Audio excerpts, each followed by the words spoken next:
Nach den Gefechten um den Flughafen von Donezk haben die Separatisten traurige Bilanz gezogen. Laut einem Anführer starben alleine bei den Kämpfen am Montag etwa 100 Aktivisten und Zivilisten.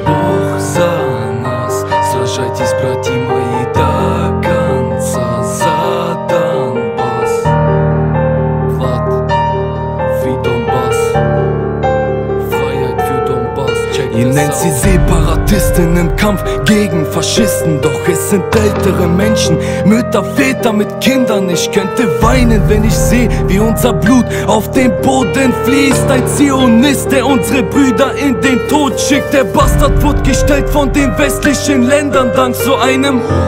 Ein ganzes Land fällt ins Verderben. Vor nicht so langer Zeit war dieses Land am Blüten ganz oben. Und schaut euch jetzt die ganzen Städte an, verwüstet, zerbombt von den eigenen Leuten, die wirklich denken, sie wären patriotisch. Doch was sie nicht verstehen, sie töten ihre Landsleute. Tagträume jeden Tag, Albträume werden wahr. Phosphorbomben treffen Kinder, Hunderte, die sterben dran verdursten, weil die Nazis das Wasser zudrehen. Amis klatschen, denn sie wollen Blut, sie nur ihre Schulden. Begleichen sie mit Todessünden und beten den Teufel an. Bitte macht die Augen bloß nicht zu. Sie haben Geld, sie haben Macht und wir haben Gott mit uns. Бог за нас, сражайтесь, братья мои, до конца за Донбасс.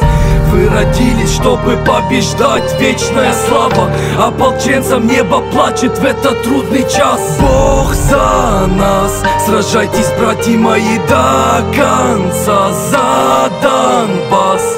Вы родились, чтобы побеждать, вечная слава ополченцам, небо плачет в этот трудный час.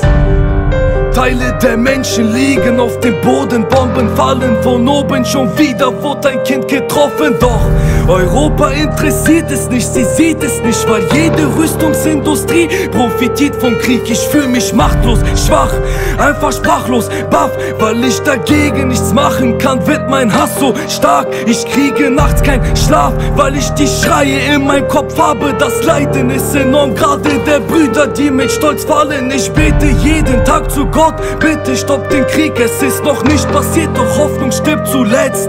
Hoffentlich, und wenn ich könnte, würde ich dahin fliegen und rum schießen auf die Zionisten aus Kiew, die Truppen zuziehen lassen. Sie stellen Geld über Leben, verbrannten lebendig die Menschen in Odessa und wollen nicht drüber reden. Was ist das für ein Leben? Ich scheiß auf Merkels Regeln, ich heb die Hände in die Luft, Freiheit für Donbass. Бог за нас, сражайтесь, братья мои, до конца за Донбасс. Вы родились, чтобы побеждать, вечная слава ополченцам, небо плачет в этот трудный час. Бог за нас, сражайтесь, братья мои, до конца за Донбасс. Вы родились, чтобы побеждать, вечная слава ополченцам, небо плачет в этот трудный час.